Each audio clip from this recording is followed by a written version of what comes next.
It's great. I mean, as great as anything can be these days. Is probably not true. It's fine. Yeah.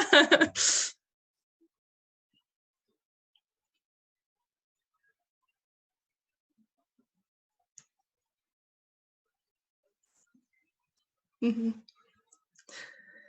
I wish I knew the answer to who I was, but I'm a, I know, who knew? I am a science writer. I write about space and physics stuff. I'm a freelancer, but I write a lot for Wired and Popular Science. And my most sustaining interests, I guess, throughout history, and I think what we'll probably spend a lot of time talking about, are aliens and their presence in the wider universe or closer by. Yeah. People saying they couldn't hear me. Should be okay now. Let me see. I think I know what the problem was. Okay, I fixed it. Hopefully the audio works now. This thing, I'm muted. I shouldn't be muted. I see that I'm working, or I'm really, really quiet. Huh. I can hear you. Yeah, you can hear me. I know, and the system can hear me, but maybe it's the button that I pressed fixed it. Yeah, okay. People are time delayed, so they can't tell. So they, who knows what I said? It'll be lost in history. Only you and I will know what was actually It's our spoken here. secret. Yeah, it's our Mhm. secret. It's a conspiracy of two people, which is the only, not even that is a one that can be kept secret. So you have done two books that I've seen so far. First, Inspiration to Us All, Jill Tarter, which I'd love to talk about. But you've got a newer book. Do you have a copy handy? I don't In actually arms? have one Oh, nearby, far away. okay. All right. So what's your new book? But it looks like this. It's called "They Are Already Here: UFO Culture and Why We See Saucers," and it's kind of a sociological, psychological look about uh, why people find UFOs to be so compelling and why they have for the past many decades. And I mean, just like I don't know, it's funny. Like I do all of my work live out on YouTube, and so you get comments, and I'm sure this specific episode is going to receive a ton of these kinds of comments. So we'll be able to deal with them in real time. And the audience is just outraged and perplexed that I am not falling deeply down the USS Nimitz rabbit hole and pushing back against the possibility that we're being regularly visited by aliens.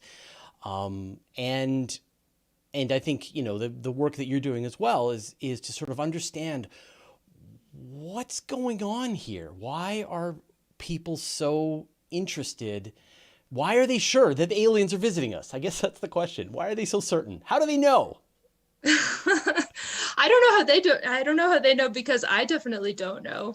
I think something that UFOs have going for them, and I also have not fallen down the rabbit hole despite my many, many hours of Googling and talking to people, um, is that UFOs, they're a very compelling mystery.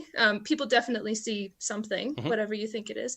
And, it's a way to have, at least for some people, kind of a fun, enigmatic hobby. And like a lot of people describe it to me as a problem you can never solve because nobody has since 1947. So there's that. And then I think also the reason people know is that a lot of times, not all the time, but a lot of times, UFO stuff kind of ends up acting like a religion where people kind of Right. evaluate their beliefs according to belief rather than according to evidence. And once you're convinced of something, no amount of data can convince you Right.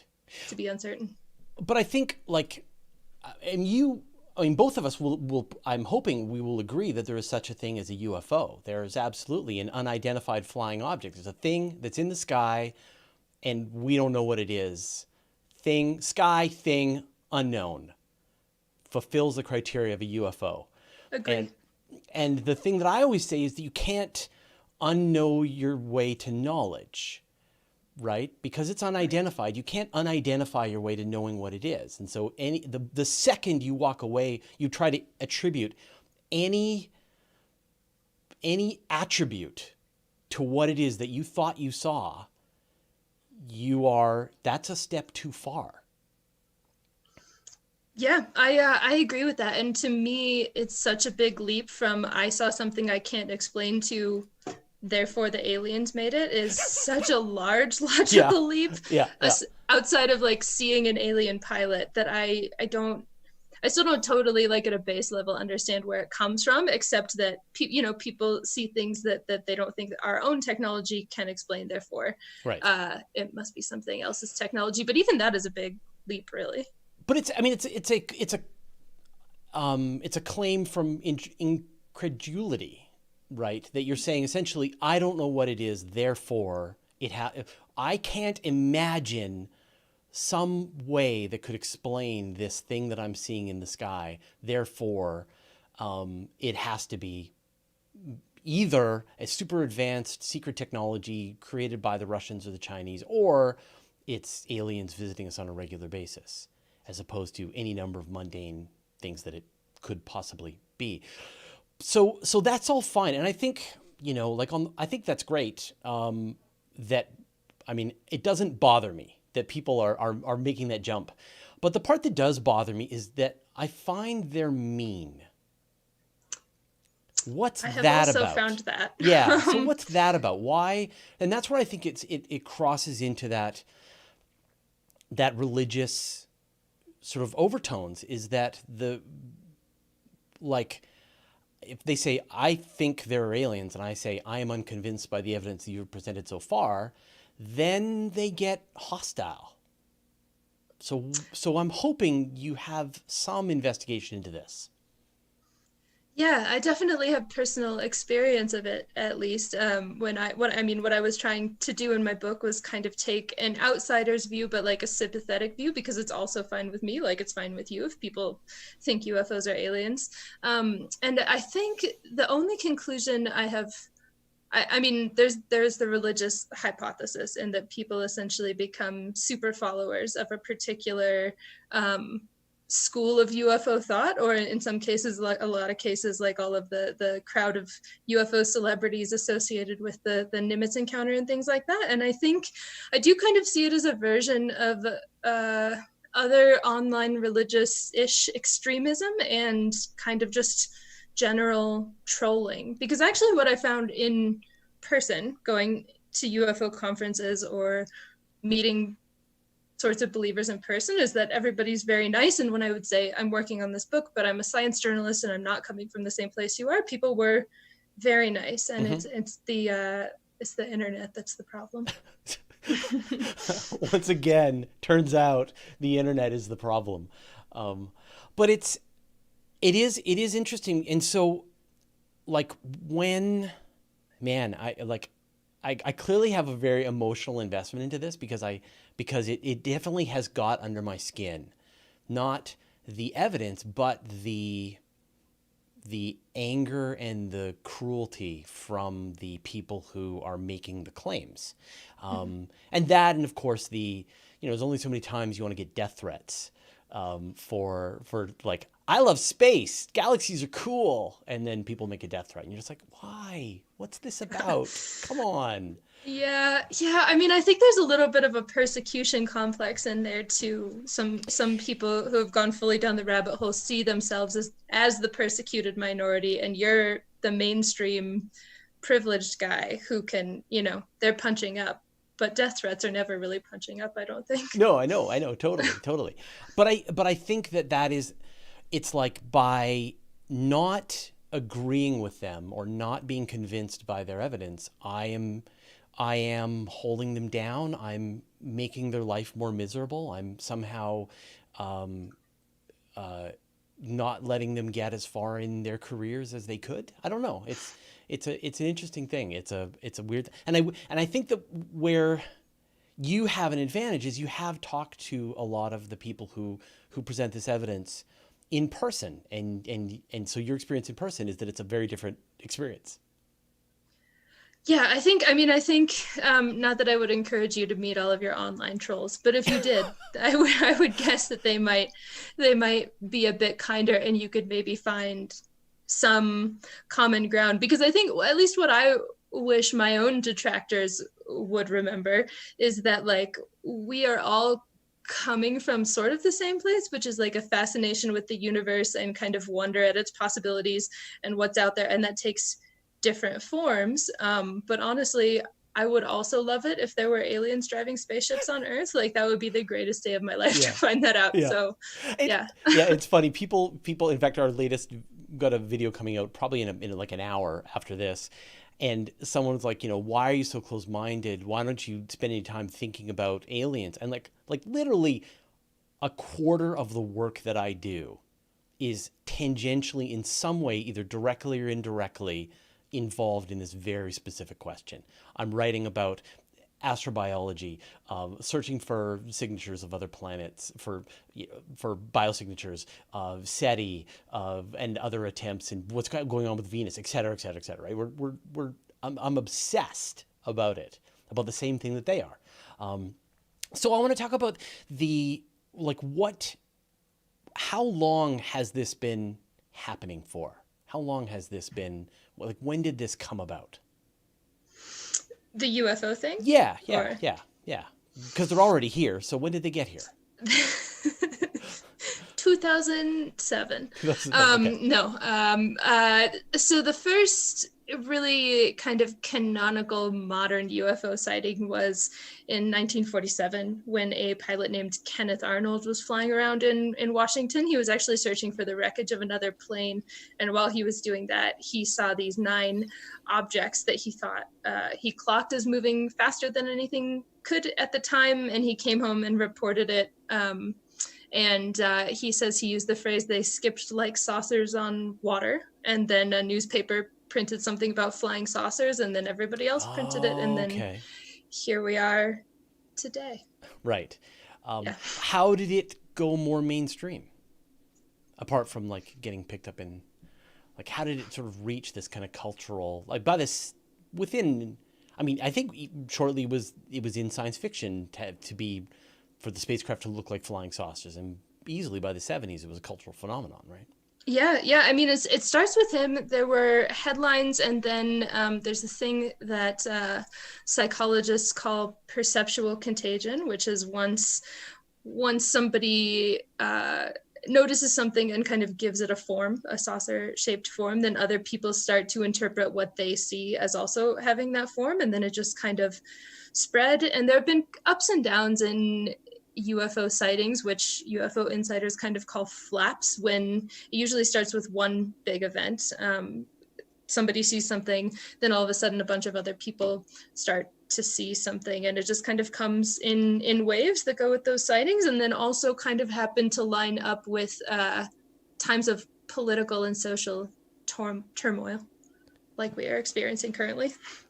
Right. Any idea how that is connected? I mean, I can't take credit for this idea, but scholars who have studied this sometimes say that it is kind of taking our anxieties that we have about everything going on Earth, and also kind of a fear of outsiders or invaders of various sorts, and projecting it out onto something that so far, hasn't really harmed us if it's out there at all. And so just kind of displacing your anxieties a bit. I mean, or they're there. I mean, I've actually never mentioned this on the show, but I actually suffer from sleep paralysis quite a lot, and have all my life, and when it first happened to me when I was a lot younger, I was freaked out, and somebody said, sleep paralysis, this is what it is. Your part of your brain is woken up, the other part of your body is still asleep, and the moment it was explained to me, it didn't go away, but I never had a problem with it. Like I now I'll have sleep paralysis, and I'm like, I'm having sleep paralysis. This will go away. I'll either fall asleep. Usually I'll say either I'll fall asleep and then wake up again, and then it's all fine, or I will just wake up more slowly, and it happens.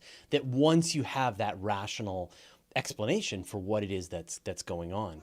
I don't know. Did you see the Goodyear blimp sighting in New Jersey like a week ago? I did see a bit about it. I actually read the Universe Today article about it. So yeah. Nancy covered that one. Yeah, so there was a Goodyear blimp. It was at the exact right distance from some New Jersey highway, and the way the lighting was happening on the blimp, and the way the lights were on the blimp, thousands of people were pulling off to the side of the road and taking pictures of this thing. And same thing with the with the like with the SpaceX launches in California, when you get this incredible view in the sky, and literally millions of people are seeing this thing in the sky. That's what an event would look like. I mean, if there was really aliens showing up, that's what it would look like, right? That's what we would see. Millions of people seeing the same thing. Yeah, Yeah, I yeah, mean, with their cell phone yeah, cameras. unless they have like targeted optical beams that send their light just to your house, but I don't know anything about those. Right. um yeah, I think so, and I think both of those things also go to show something that I think is important, which is that the vast majority of UFO sightings, even though they can look truly strange, can still be mundane stuff. And there has also, there's always been a percentage that we haven't been able to explain. But like once I started working on the book, I started paying attention even more to what was going on in the sky. And if you just look up, there's all kinds of weird stuff going on up there. A lot. You'll see stuff, and even Venus looks strange. Yeah, yeah. Yeah. We had 2 nights ago, actually, my wife called me and she's like, "What's going on? There's some weird sparkling star in the sky." And I went out and looked at the sky, and I knew the constellation, and the star happened to be Arcturus, but it was low enough in the sky that it was, and there was some haze and smoke, I think. And it really looked like it was just changing colors. It was going red, green, blue. It was just changing really rapidly. I've never seen it do this, but I know the star. I knew the constellation. I know, it's in Bootes. It was the bottom of, I know exactly what star it was, and yet it was doing something that was very peculiar. And I think you're exactly right. And I wouldn't even have thought to go look in the sky to see this one star. So what do you think? I mean, from a sociology standpoint, you talked about how it's sort of coming in a time of crisis and instability. I don't. I mean, I mean, maybe that's true. I would love to see more research in that, because it does feel like it's sort of been a mainstay, that there is a constant belief by a certain segment of the population that everything is a lie that we're seeing. The conspiracy thinking is going on, and we see this in QAnon, and we see this in moon hoaxing and flat earthing and all that kind of stuff. Same situation? Very similar. And I mean, I think it goes back to almost the very beginning of UFOs. I read a book by a couple of anthropologists and a physicist who wrote about Roswell, which is an event that happened right after that initial sighting that I mentioned in Washington with Kenneth Arnold. And, at first the government declared that there was a flying saucer there, then they declared it wasn't, and then later in the 90s they said they'd been lying about everything, and it was a super secret atomic project. And that kind of gave UFOs, like from the very beginning, what this quality of unfalsifiability, like either if the government says something isn't real, they don't have aliens at Area 51, they've just been hiding things all along, and you can't prove that wrong. Right. And it's not possible. And I think that's the basis of a conspiracy theory with legs, is something that isn't, like, I cannot prove there are 0 spaceships in Area 51. That's not possible for me. And so people can keep believing it. And so I think that's the kind of the baseline thing that keeps it all going.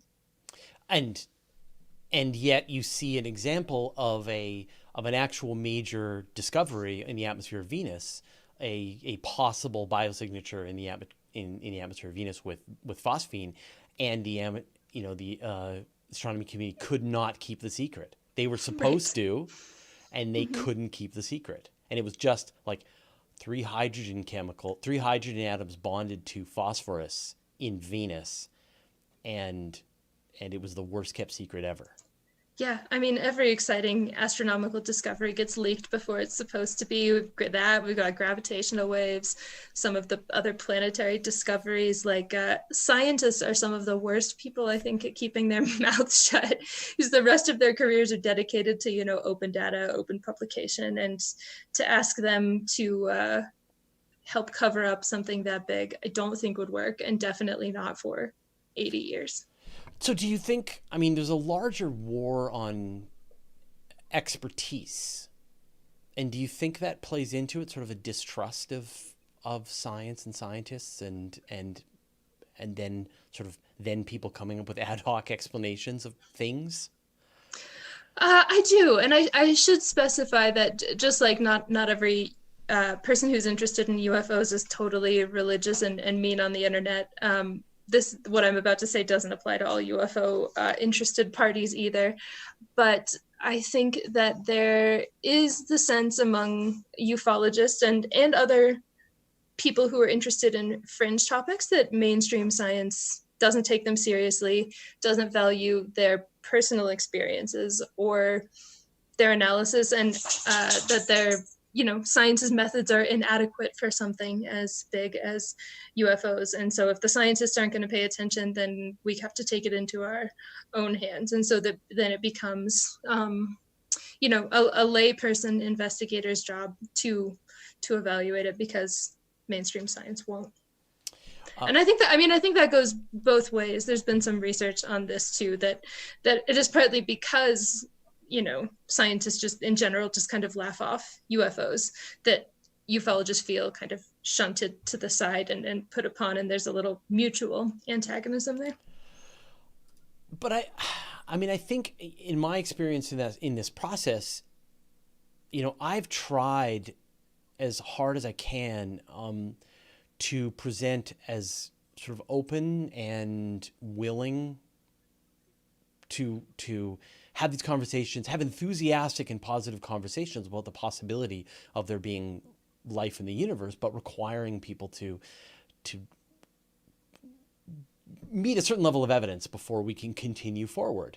And anecdotal evidence does not meet that criteria for me to believe you that this is a thing that's true. And I think that it's almost like that's not a bar they're willing to can cross, and yet get angry when I make that just my first step, my first requirement, right? Mm-hmm. I saw an alien. Oh, can I check out their spaceship? No, you can't. Well, then we're done. Yeah, that's a hard thing, and I think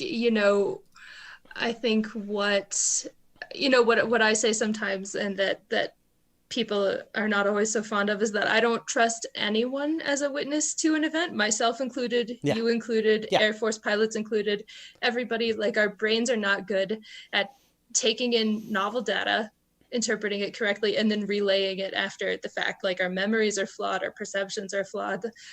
If I saw what I thought was a flying saucer, I probably, wouldn't believe myself. Right. And definitely wouldn't, if I told the story 10 years later. But there are some efforts within the community to gather more hard data. That's what I was going to ask you next.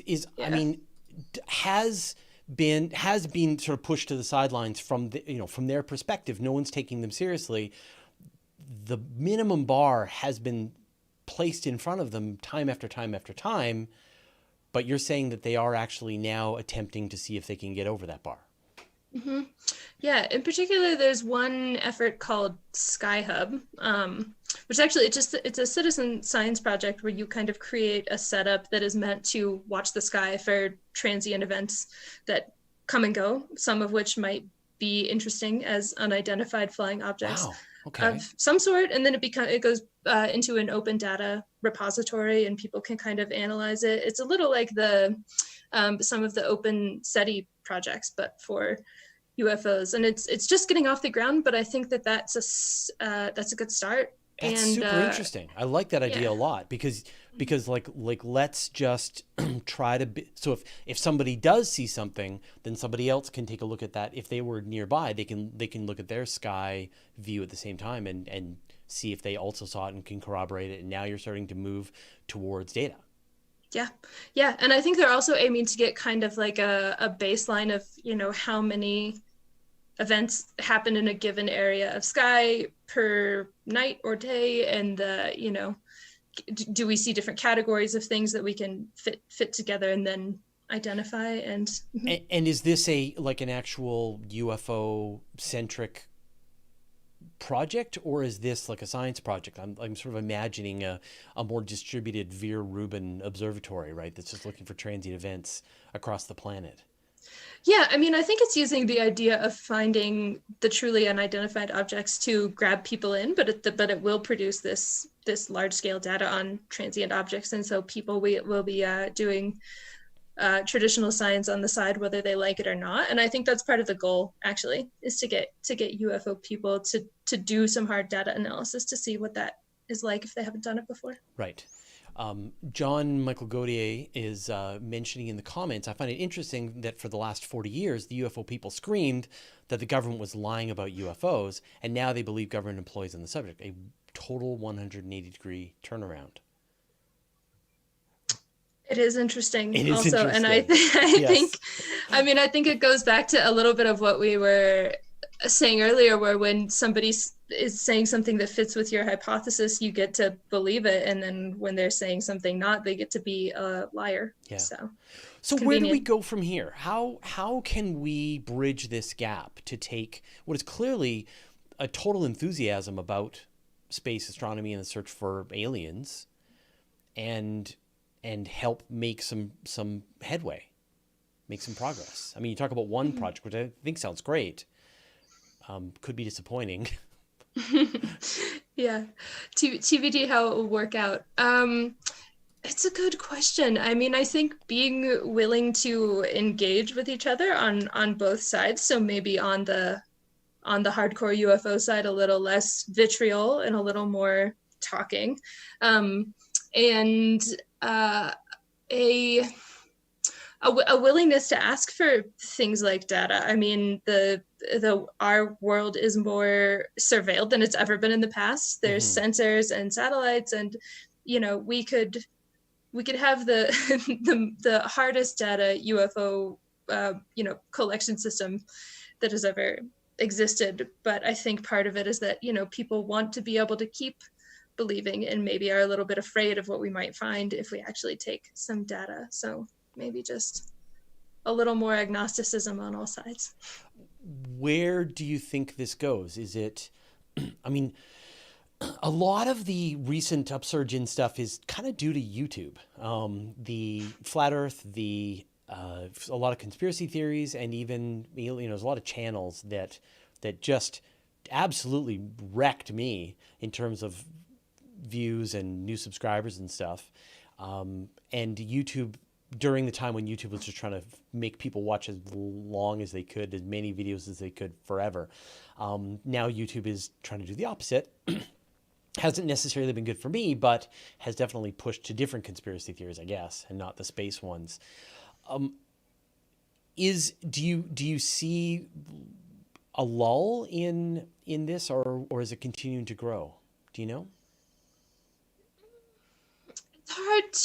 It's hard to say, but I think that it is becoming more mainstream. I don't think there's evidence that UFO sightings are increasing or anything, or that there is an increased interest in UFOs, but I do think there is a wider interest, in part because really reputable newspapers and websites have been publishing about UFOs, not just YouTube channels with a lot of subscribers. And so I mean, there's a third of Americans who think that flying saucers are visitors from outer space, and like a sixth, or 1 in 6 people who have seen one. So it's already a lot of people to start with. But I think maybe you're right that using that interest, which we all share in the universe and alien life, and using that to talk about some of the things we do know, that there's lots of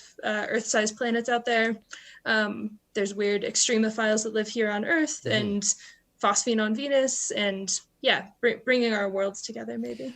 Yeah, people will say, oh, nobody goes to space. The Earth is flat. The space station isn't real. It's all just filmed in a movie set. And I say, you can see the International Space Station with your own eyes. You can know the time when it's going to fly overhead. You can walk outside. You can look up, and you will see the space station fly overhead. And they will admit that's true. So then they have to come up with a more elaborate explanation for what's going on. There's some kind of laser beam that's projecting this object, or it's a hologram somehow. And then I say, well, you can take a pair of binoculars. You can look through the binoculars as this bright light is flying over your head, and you can see the little TIE fighter shape of the solar panels on the space station. So you don't have to trust or distrust some third party. You can do this for yourself. So it does feel like the solution is to somehow say, hey, let's all get together and let's. I love this idea of the sky. That's why I was so excited about this. I'm going to totally research this some more because I love this idea of just saying, hey, you're really excited about this idea. Let's do some work. Let's try and figure out what's going on. Let's maybe see something that the scientists are missing. And almost certainly you will discover something interesting. It won't be aliens, but it will be helpful. Yeah. And I think that's harnessing this thing that gets a lot of people into UFOs or flat Earth or QAnon or anything conspiratorial, not that all UFOs are conspiratorial, but like people want to know for themselves and they want to gather their own evidence and analyze it and not trust you or trust me or trust scientists, but find it for themselves. And I think, things like grabbing the binoculars and seeing for yourself are exactly that. And the more opportunities we give people maybe to not have to trust anyone, but to find some things out for themselves is good. What is, in all of your work, all of your conversations, what is the most unexplainable thing that you found? What's the thing that sort of you're having the hardest trouble sitting with? That's a hard one. Because I didn't necessarily talk to so many people who had insane sighting stories. But I mean, I think a really interesting one that to my knowledge, no one has given a definitive answer to happened in the 1970s in Iran, actually, where some people there just saw some strange lights in the sky. The local Air Force people sent some jets out to go chase them. When they went to chase these lights, you know, their power systems failed, things didn't work. They saw small lights going into a larger craft, kind of like a mothership. And I mean, that's all stuff we've heard in some capacity before.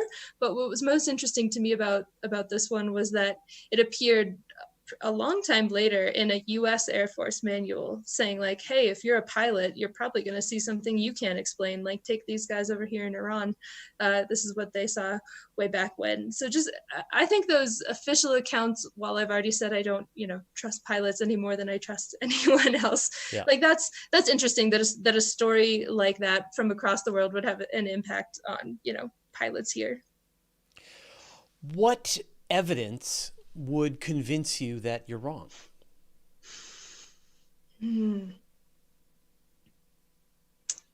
That's hard. Because the answer is almost nothing. It would take a lot. Really? I'm the exact. I think it would be super easy for me to be convinced. Really? That I'm wrong. Oh yeah, super easy. I mean, I where I ended up in my research was that I think I started out very arrogant. Like, I know for sure there's no UFOs here, and then I think there's not actually a way for me to know that with 100% certainty. It's unscientific. I mean, I think some of the things like people are doing now, like taking metal fragments that they think might be from craft, analyzing their isotopic composition and seeing whether it's, the isotopes that are most abundant here on Earth or things in space. Hard data, things like that, I guess. Or if an alien showed up at my door in a spaceship. Yeah, I mean, I think that's it, right? People talk about like, what would it take to prove you that there's life on Mars? Well, if Curiosity sees a fossil, like an actual fish fossil on Mars, and then boom, you're done. There it is. That'd be rad. Yeah, you've done life on Mars. There was once life on Mars. Who knows if it's life there, but we for sure know there were fish because we see a big dinosaur skeleton there cropping out of the rocks. A lot of people say they see them, but they're just rocks. But something there's like absolutely no question, that's a dinosaur. And then same thing, like for sure, if an alien spacecraft lands on my lawn and I can get on the spacecraft and it can fly off into space and we go to another world, I'm convinced.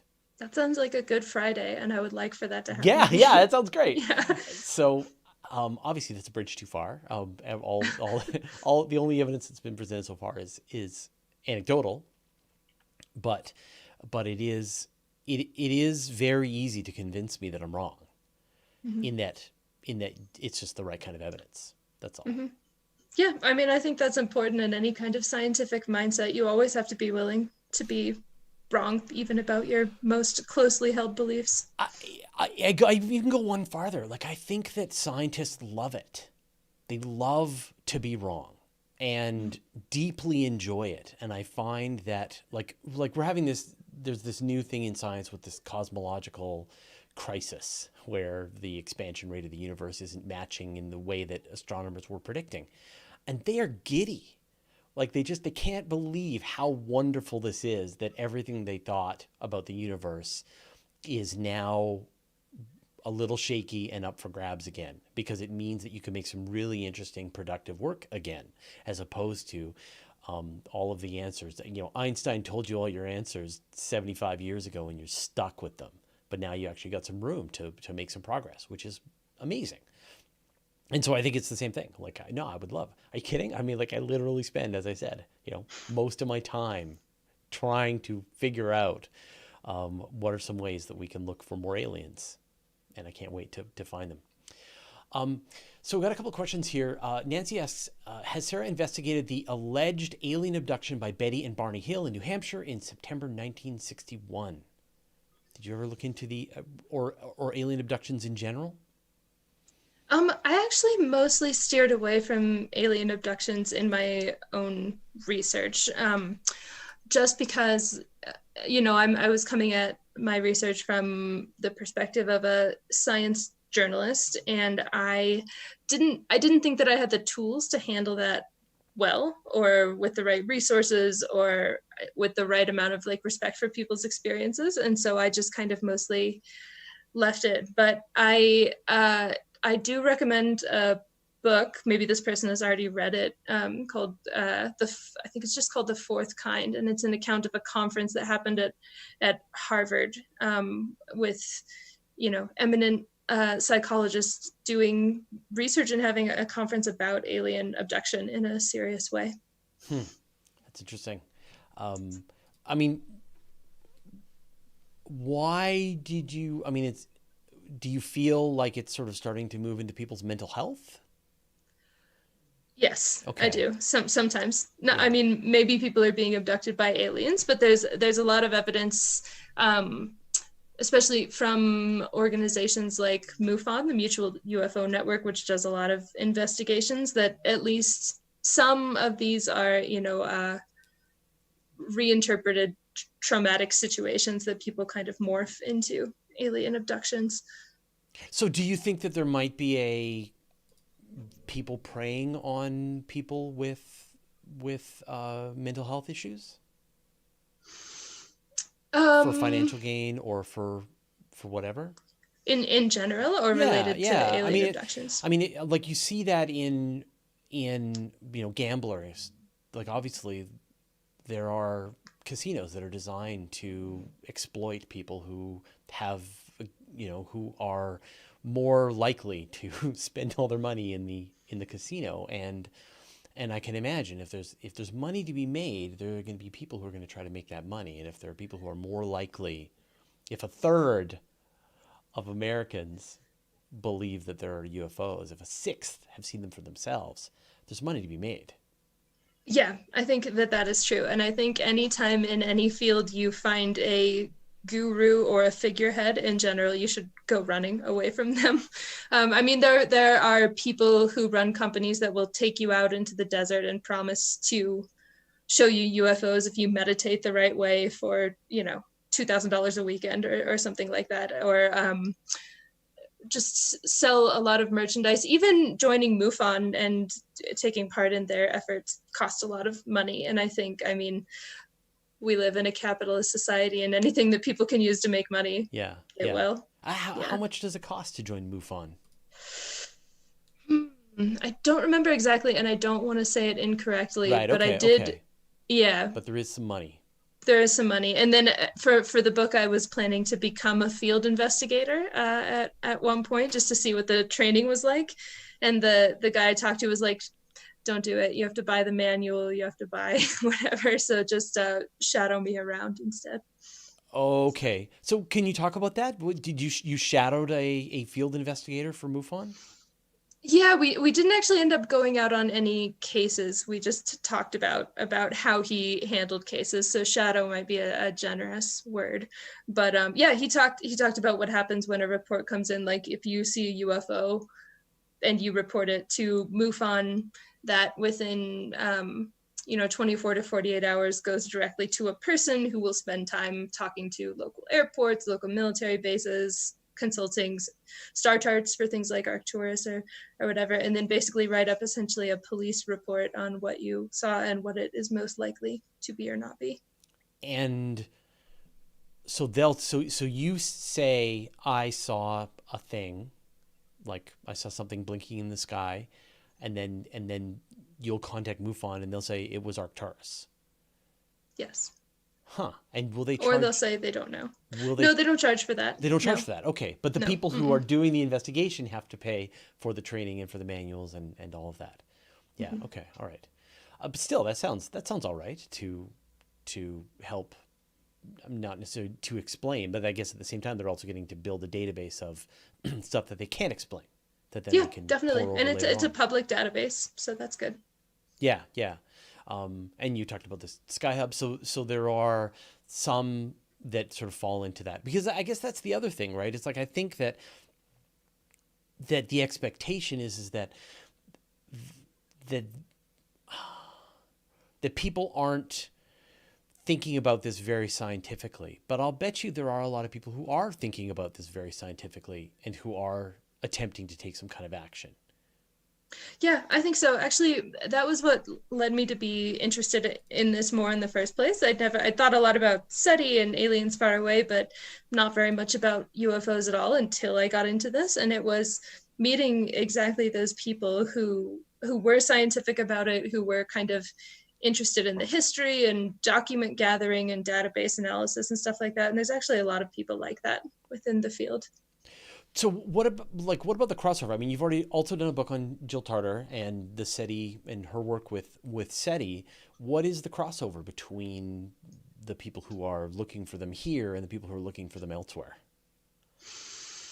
Yeah, I think there is. I mean, there are some people in SETI who are willing to engage with the idea of UFOs or with people who have had sightings. Actually, a lot of them, but in general, there's a little bit, there's distance, and I think there's a little bit of antagonism because, at least in my opinion, SETI as a field had to fight so hard to be taken seriously at all and to not just be thought of as its own fringe science that they didn't want to have the little green man stigma. They wanted to be divorced from that and be scientific and systematic.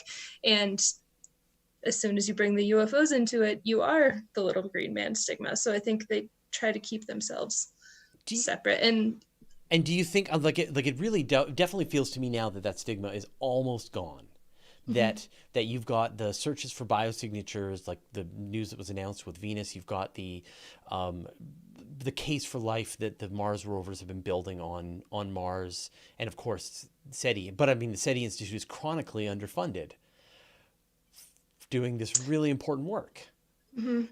Yeah, I mean, kind of the same distance that exists between the UFO types and SETI, I think historically has also existed to some extent between the astrobiology, biosignatures, geochemical analysis sorts of things, and SETI. Everybody just wants to be able to have their money and their renown and be taken seriously. And so when SETI was the fringe science, astrobiology didn't want to be a part of it. And I mean, I think I would agree with you that SETI isn't fringe anymore, and Mm-hmm. it is chronically underfunded. But at the same time, we have things like the Breakthrough Listen project, which is a 10-year project to do this work.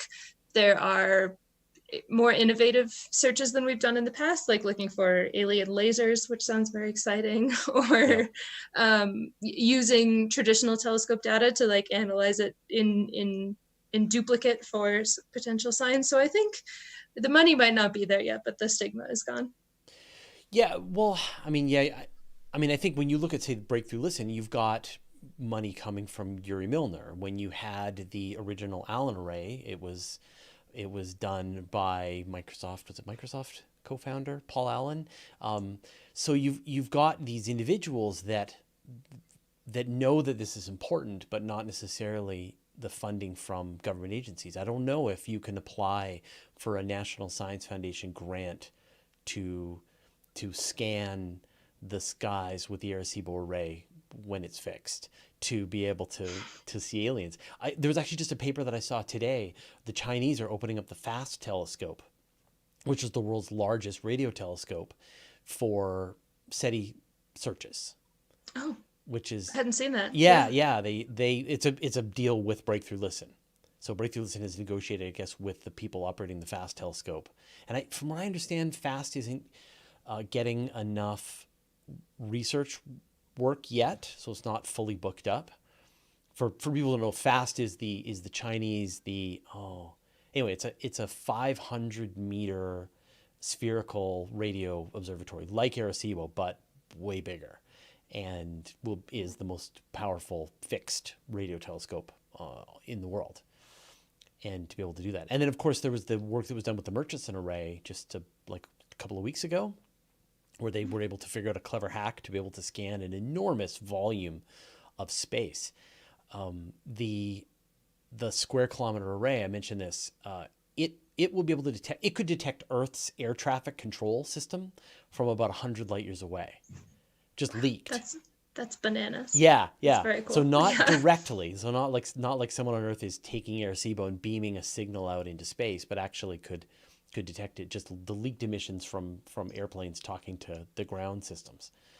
So yeah, I mean that kind of stuff is also, that's something Jill Tarter has been very into recently, especially as, you know, things like the Allen Telescope Array didn't get quite as far, get quite as much funding as they wanted. The government programs have always been a problem, is using telescopes that aren't just dedicated to SETI to be like, just give us a copy of your data stream, or like when you are doing your own work, keep an eye out for something weird. If you see something weird, give us a call. Like, and I think that's very reasonable.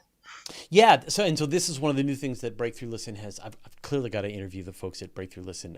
But they've negotiated to be able to get access to all this additional data, nice. And to also provide data to scientists as part of the work that they're doing as well.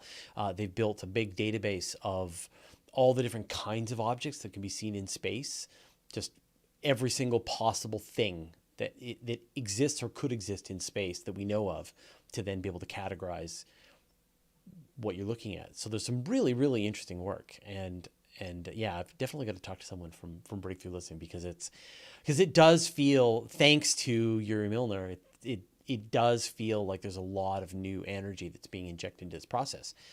But it's so weird. It is the most important scientific question that we can possibly answer, I think. Are we alone? Yeah. I think so too, but it's also the one that no amount of work can definitely get us the answer to. Like, we could always be doing the wrong work, or the answer could be we are alone, and then you could spend forever searching. And so I think that people have a hard time deciding to fund or support something that might never reach its goal. Nibbler asks in the comments, irrelevant but serious etymological question: what are the first three kinds of encounters if aliens are the fourth? What is a close encounter of the first kind? Oh man, I better not get this wrong on the internet. The first one is just a light in the sky, where you can't discern any like physicalness of it. Somebody in the comments can yell at me if I accidentally get this wrong. The second one, I believe, is when you can discern something about like the shape of it, like you can see that it's a saucer. The third, I believe, is that you interact with it somehow, like it turns your car off, or a spotlight shines on you. And then the fourth is contact with they actually invite you on their spaceship and play a song. Right. It's clearly the best kind of contact. Right. Let's see. K-Bear asks, what would we do if we found a primitive civilization in a nearby solar system somehow? And I'd like to just sort of give you a general version of this is, how do you think humanity would react if we did find some evidence of an alien civilization?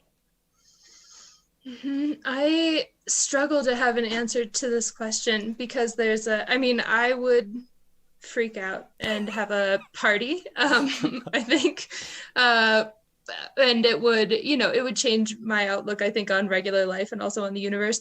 But also, like we've just said, 30% of people here already think that that is true and are just living their lives the way it is. So, and also, every 6 months or a year, there's a clickbait headline that says we did find aliens and the world doesn't fall apart and people like it and then kind of move on. And so there's a part of me that thinks people might just be like, interesting. Knew it. Yeah. What are you going to do? It's funny. For me personally, I would be really relieved because I've talked about this on the channel and it freaks out my viewers, but my instinct, I find the Fermi paradox so compelling, so terrifying, that I kind of do feel like we're alone, and it makes the destruction that we're doing to our environment all the more horrifying when not only are we kind of killing ourselves and wiping out all of these species, but we're potentially wiping out the universe's one time that it figured out life and even figured out intelligent life. And the responsibility is on us to not mess this up, and we are totally messing it up. Yeah, that's a huge bummer. Yeah, I know. And then I feel like, and so if someone's like, if we find out like there's aliens out there on Alpha Centauri, I'm like, oh, it's not up to us. Like, okay, then the universe is going to be fine. They've got it. Yeah, no, that's interesting. I've actually been trying on what it feels like to think that we're alone in the universe too, and I don't know if it's just the general bleakness of our times, but I feel like it. I think if you'd asked me a few years ago, I would be like, well, that's not realistic, and now I'm like, actually, it seems totally plausible to me that the universe is empty except for us. And it's sort of, it's sort of that same conversation where like it's about living for this life. Instead of waiting for some possible afterlife where you suffer now and then it's all going to be fine in some possible afterlife, it's sort of that same idea, which is to say, no, we've got to take responsibility for the planet that we're on, for the really privileged position that we find ourselves in, and we have this opportunity to make something of ourselves before either we wipe ourselves out or the sun boils us all alive 500 million years from now. And that could be the one time that life could have existed in this universe. And I think so that's why, for me, it's about hope. It's about that we can't shirk our responsibility just because we just want to drive a faster car and we just want to eat fast food. Yeah, no, I agree with that. And I'm not in the business of promoting misinformation, but maybe if we could get the SETI Institute to issue a press release that says there's definitely no life elsewhere, then we would all do a little more about global warming. And in 200 years, intelligent life will be destroyed in the universe.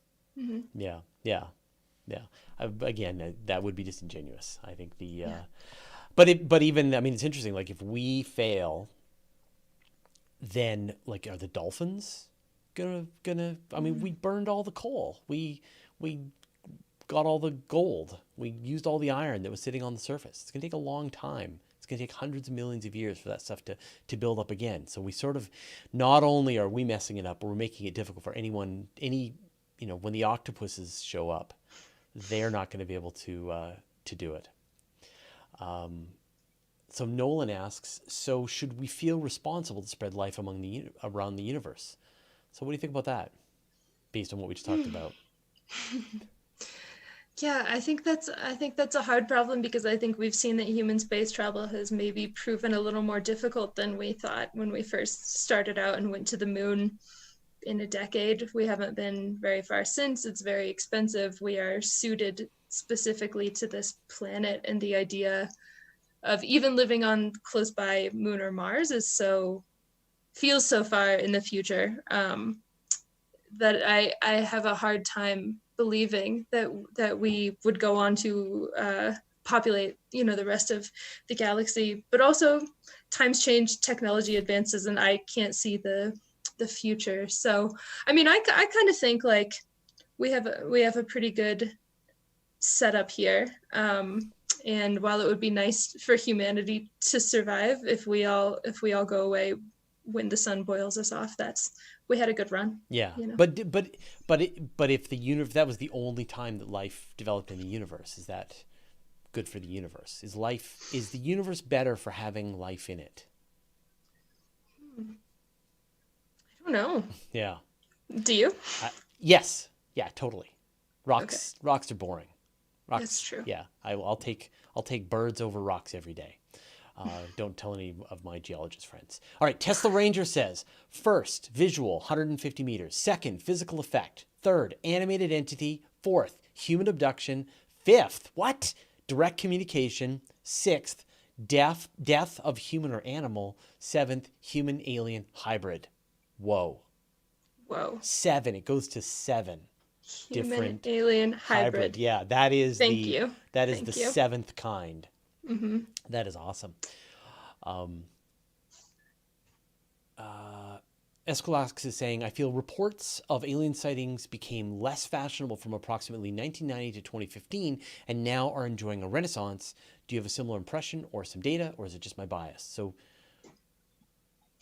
yeah, I can't say for sightings specifically, but in terms of like popular general enthusiasm, there was kind of a high in the 90s with the X-Files era and things like that, and a little bit of a drop off in the early 2000s. I don't know about 2015 specifically, but I would say that, since UFOs and the Nimitz and the Pentagon program and all these things started being in the news, that there's definitely more buzz, at least, than I was privy to before. But I don't actually think that has translated into increased sightings. I would have to double check on the databases, but I think at least in the US, sightings have been pretty steady.